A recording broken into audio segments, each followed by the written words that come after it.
একটা আম 3 KG wait. আসসালামু আলাইকুম রহমতুল্লাহি ওয়া বারাকাতুহু। যে যেখান থেকে এই ভিডিওটা দেখছেন অবশ্যই সবাই লাইক কমেন্ট শেয়ার করে দিবেন, চ্যানেলটা সাবস্ক্রাইব করে দিবেন। প্রিয় দর্শক, যারা আম চারা লাগান আপনারা অনেকেই ভুল করেন। আপনারা চাইলে এরকমের কলম চারা লাগাইলে আপনারা 1 বছরের ভিতরে ফল খাইতে পারবেন। যে কোনো ধরনের ফল আপনারা কলম চারা লাগাইবেন, 1 বছরের ভিতরে ফল খাইবেন। এই যে দেখতেই পারছেন সবগুলো কলম চারা, সবগুলাই কিন্তু ফল আছে।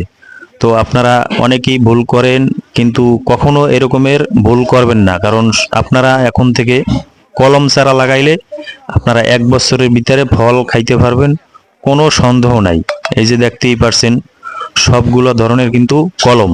এই যে আপনারা অবশ্যই দেখেন ভিডিওটা, আপনারা চাইলে এরকমের কলম চারা লাগাইয়া 1 বছরের ভিতরে ফল খাইতে পারবেন। প্রিয় ভাইরা আমার, আজকে বাজারে আসলাম আপনাদেরকে দেখাবো।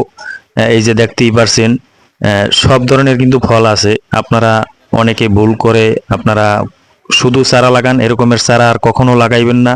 আপনারা যদি কলম চারা লাগাইতে পারেন 1 বছরের ভিতরে ফল খাইতে পারবেন, কোনো সন্দেহ নাই।